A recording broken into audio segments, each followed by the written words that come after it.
Hello, hello! Welcome back to the Luana English Podcast, the place where we level up your English while talking about the things that actually matter. I'm your host, Luana. And I'm Josimar. Happy to be here as always. How are you doing today, Luana? You're looking very professional in that blazer. Thank you, Josimar. Actually, you caught me. I put this on specifically because I wanted to feel more productive today. And that, my friends, is exactly what we're talking about today. The psychology of fashion. Ooh, deep. So it's not just about looking good? It's about how clothes make us think and act? Exactly. Why do we choose certain colors? Why do we feel more confident in a suit than in pajamas? We're diving into all of that today. Let's get into it. So, Josimar, let me ask you, do you think you're a fashionable person? Honestly, not really. I usually just throw on whatever's at the top of the drawer.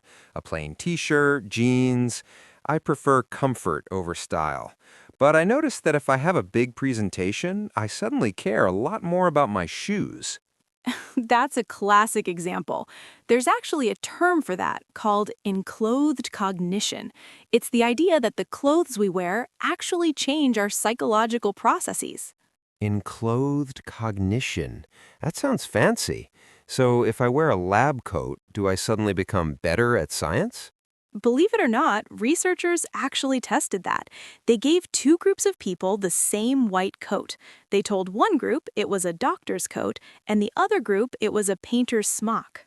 And let me guess, the doctors performed better? Spot on. The group who thought they were wearing a doctor's coat were much more focused and careful. They took on the characteristics they associated with the clothing. That explains why I can't study while wearing my hoodie.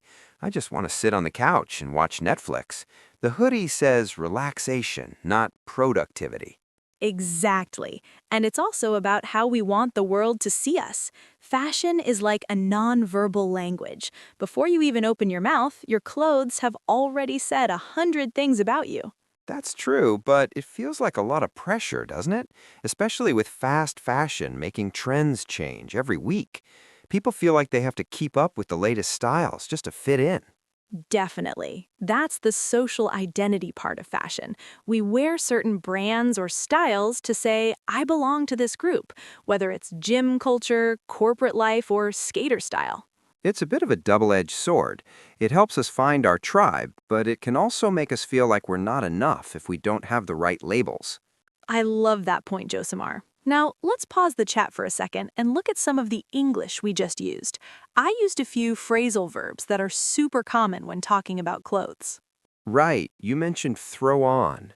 To throw something on means to put on clothing very quickly or without much thought. Example, I was late for the delivery man, so I just threw on a sweater and ran to the door. And Josimar, you mentioned keep up with. We use this when talking about trends.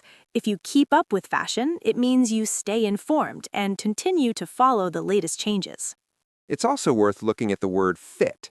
In English, we use fit for size, like these shoes don't fit, they're too small. But we use suit for style or color. That's a great distinction. If I say that blue shirt suits you, I mean it looks good on you. It matches your vibe. So the jacket fits, size, and the color suits, appearance, me. Got it. Before we go, let's pick our 5 gold star words or idioms from today's episode for our listeners to practice. 1. To stand out. To be very easy to see or notice because of being different. Example, she wore a bright red dress to the funeral, so she really stood out. 2. Practical. Something that is useful or suitable for a specific purpose rather than just being attractive. Example, high heels look nice, but they aren't very practical for a long walk in the park. 3. To pull it off. To succeed in wearing something challenging or doing something difficult. Example, I didn't think I could wear a hat like that, but my friends said I really pulled it off. 4. Trend. A general direction in which something is developing or changing, especially in fashion. Example, the current trend is towards more sustainable, eco-friendly clothing. 5. Dress to impress. An idiom meaning to wear your best clothes to make people admire you. Example, It's a very important job interview, so make sure you dress to impress. And that's a wrap on today's episode. I hope you think a little bit more about your outfit tomorrow morning. Are you dressing for comfort or are you dressing for success? Or are you just throwing on a t-shirt like me? Either way, try to use one of our 5 vocabulary words in a sentence today. Yes, write it down, say it out loud, or send us a message on social media. We love hearing from you. Thanks for listening to the Luana English Podcast. We'll catch you in the next one. Bye, everyone. Keep practicing.